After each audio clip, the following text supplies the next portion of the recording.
Il y a 7 ans, j'ai fait un calcul sur une feuille de papier un dimanche soir. Un calcul simple, pas de tableur sophistiqué, pas de logiciel financier. Une feuille, un stylo et une question: à quel moment mon argent pourra-t-il travailler suffisamment pour que je n'ai plus besoin de travailler par obligation? Ce soir-là, j'ai découvert une date, pas une espérance vague, une date précise, et cette date a changé ma façon de voir chaque décision financière que j'ai prise depuis. Aujourd'hui, je vais vous montrer ce calcul exactement tel qu'il était sur cette feuille, avec mes chiffres réels, et ensuite je vais vous montrer comment faire le vôtre, parce que votre date est probablement plus proche que vous ne le pensez. Mais avant le calcul, je dois vous expliquer ce que la liberté financière signifie réellement, pas la version romantique des influenceurs qui vivent sur une plage en Thaïlande, la version concrète et atteignable pour un Français avec un salaire normal, des charges normales et une vie normale. La liberté financière ne signifie pas ne plus jamais travailler, elle signifie ne plus jamais travailler par obligation. Ce n'est pas la même chose. Un médecin qui adore son métier et continue à exercer à 60 ans parce qu'il le choisit est financièrement libre. Un cadre de 45 ans qui déteste son poste mais ne peut pas se permettre de partir ne l'est pas. La liberté financière, c'est avoir le choix. Ce choix a un prix et ce prix est calculable. Une étude publiée par l'Institut de recherche économique et sociale en 2023 a analysé les trajectoires financières de 3200 ménages français sur 20 ans. Résultat, les ménages qui avaient formalisé un objectif de patrimoine précis avec une date atteignaient cet objectif en moyenne 12 ans avant les ménages qui épargnaient sans objectif défini. 12 ans. La différence entre avoir un but précis et avoir une intention vague représente 12 ans de votre vie. Permettez-moi de vous présenter 4 personnes dont les histoires m'ont autant appris que mes propres calculs.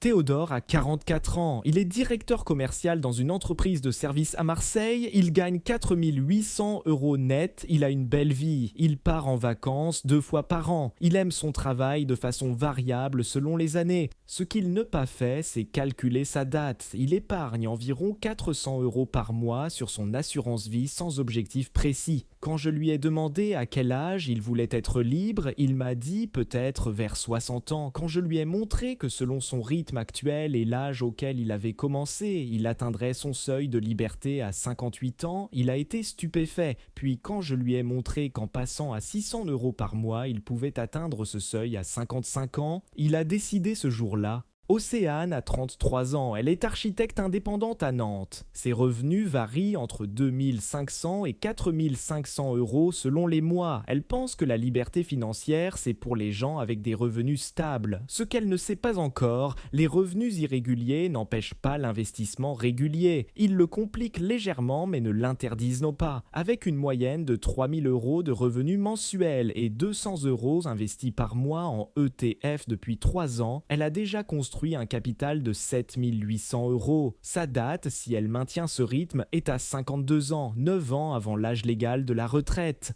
Grégoire a 38 ans, il est professeur de mathématiques dans un lycée de Lyon, il gagne 2 900 € net, il a une retraite garantie par l'État mais il sait qu'elle représentera environ 75% de son dernier salaire. Ce que la plupart des professeurs ignorent, 75% d'un salaire de 2 900 € net représente environ 2 200 €. Pour maintenir son niveau de vie actuel, il lui manquera 700 € par mois à la retraite. 700 € par mois qui, capitalisés dans un PEA pendant 22 ans au rendement historique du marché mondial, nécessitent un versement mensuel de 140 € aujourd'hui. Grégoire verse 200 € par mois depuis 7 ans. Il sera libre à 54 ans et aura à la retraite un revenu supplémentaire de 800 € par mois au lieu des 700 nécessaires. Jade a 27 ans, elle vient de commencer à investir 200 € par mois dans un ETF Monde en PEA. Elle gagne 2400 € dans le secteur associatif à Rennes. Tout le monde lui dit que son salaire est trop modeste pour penser à la liberté financière. Ce que tout le monde oublie de calculer. Jade a 38 ans devant elle avant la retraite légale. 200 € par mois pendant 38 ans à 7% de rendement annuel moyen produit un capital de 587 587 000 euros. 587 000 euros qui, utilisés selon la règle des 4%, génèrent un revenu annuel de 23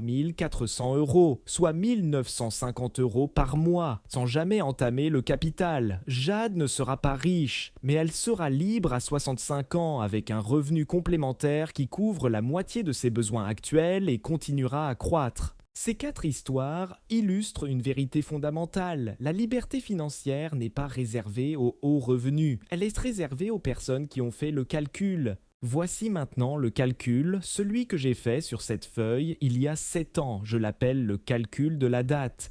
Il repose sur 3 chiffres que vous seuls connaissez. Premier chiffre, votre dépense mensuelle actuelle, pas votre revenu, votre dépense. Ce que vous avez réellement besoin chaque mois pour vivre confortablement. Pour moi, à l'époque, c'était 2 200 euros. Deuxième chiffre, le rendement annuel que vous attendez de votre investissement. J'utilise 6% en dessous de la moyenne historique sur 100 ans pour être prudent. Troisième chiffre, votre épargne mensuelle disponible pour l'investissement. Pour moi, à l'époque, c'était 200 euros.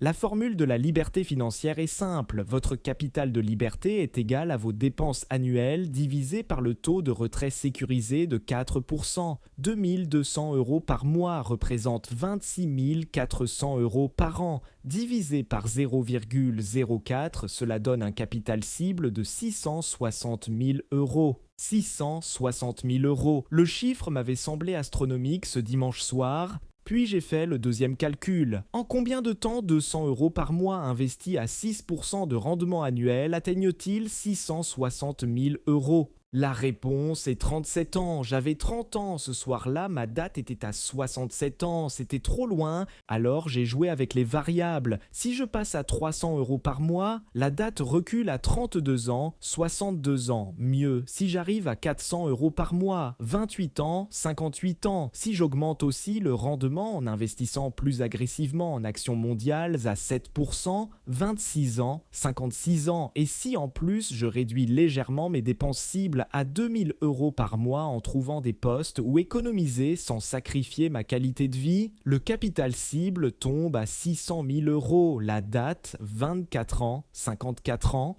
de 67 ans à 54 ans. 13 ans gagnés en ajustant 4 variables sur une feuille de papier un dimanche soir. Voilà ce que le calcul fait. Il transforme une aspiration vague en levier précis. Il vous dit exactement quel bouton actionner pour changer votre date. J'ai passé les 6 mois suivants à trouver 200 euros de plus par mois à investir, pas en privant de quoi que ce soit d'essentiel, en auditant mes contrats d'assurance, en renégociant mon forfait téléphonique, en réduisant progressivement des abonnements que j'utilisais peu. Ces 200 euros supplémentaires ont déplacé ma date de liberté de 13 ans. La règle des 4% mérite une explication supplémentaire parce qu'elle est le cœur de tout ce calcul. Elle vient d'une étude connue sous le nom de l'étude de Trinity, publiée par des chercheurs américains en 1998 et mise à jour plusieurs fois depuis. Elle montre que sur la quasi-totalité des périodes historiques de 30 ans ou plus, un portefeuille diversifié en actions mondiales peut supporter un retrait annuel de 4% de sa valeur initiale sans jamais être épuisé, même en tenant compte de l'inflation. 4% par an sur un capital de 600 000 euros représente 24 000 euros par an, soit 2 000 euros par mois. Ce revenu vient de votre capital, pas de votre travail, c'est la définition de la liberté financière. Cette règle n'est pas une garantie absolue, elle est une probabilité historiquement robuste. Sur les 100 dernières années de marché financier, elle a fonctionné dans environ 95% des périodes de 30 ans testées. Les 5% restants correspondent aux pires crises de l'histoire économique moderne. Même dans ces cas, une légère réduction des retraits pendant les mauvaises années préservait le capital. Voici maintenant votre exercice pour ce soir. Prenez une feuille de papier, pas un tableur, une feuille et un stylo. Écrivez vos dépenses mensuelles réelles, multipliées par 12 pour avoir l'annuel, divisé par 0,04 pour avoir votre capital de liberté, puis allez sur n'importe quel calculateur de capitalisation en ligne et entrez votre épargne mensuelle actuelle à 6% de rendement. Regardez combien d'années il faut pour atteindre votre capital de liberté, c'est votre date actuelle.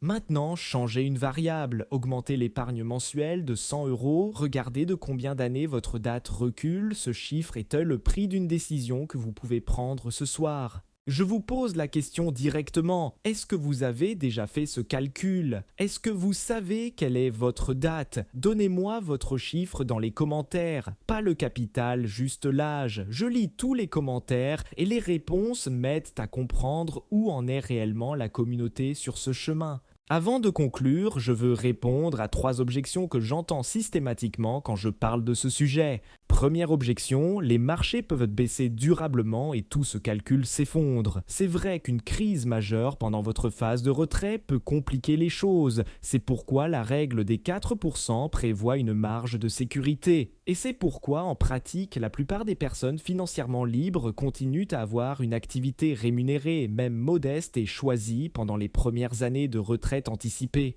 La liberté financière ne signifie pas zéro revenu du travail, elle signifie que vous n'avez plus besoin de ce revenu pour survivre. Deuxième objection, 200 euros par mois, c'est facile à dire, mais difficile à trouver, je vous répondrai avec l'histoire de Grégoire. Il gagne 2900 euros, 200 euros représentent 6,9% de son revenu net, 6,9%. Si vous dépensez 100% de votre revenu chaque mois, trouver 6,9% demande un effort réel, mais pas un sacrifice existentiel. L'audit de vos charges fixes récurrentes, assurance, téléphone, abonnement, mutuelle, produit souvent entre 100 et 200 euros d'économie mensuelle immédiate sans aucun sacrifice de qualité de vie. Pas toujours, mais souvent assez. Troisième objection, il est trop tard pour moi, j'ai 45 ans. Je comprends cette pensée, mais elle repose sur une mauvaise définition de l'objectif. La liberté financière totale, ne plus avoir besoin de travailler du tout, est peut-être hors de portée si vous commencez à 45 ans avec peu de capital. Mais la liberté financière partielle, avoir un revenu complémentaire de 500, 1000 ou 1500 euros par mois en retraite, reste entièrement calculable et atteignable. 200 euros par mois investis pendant 20 ans à 6% produisent un capital de 89 000 euros. Ces 89 000 euros génèrent 3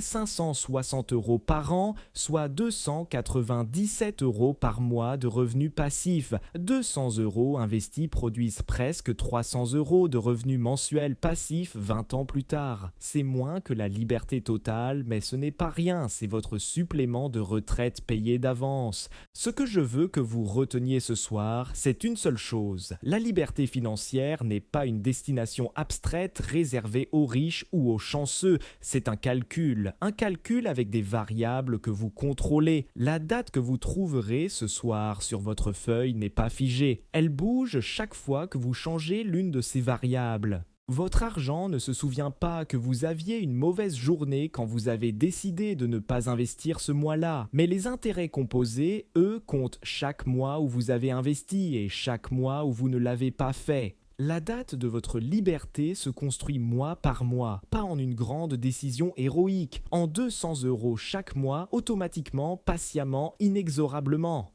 La prochaine vidéo de cette série sera consacrée à la psychologie de l'investisseur. Pourquoi notre cerveau sabote systématiquement nos meilleures intentions financières, mais comment le contourner? Si ce sujet vous intéresse, abonnez-vous et activez la notification. C'est la pièce manquante que la plupart des guides financiers ne mentionnent jamais.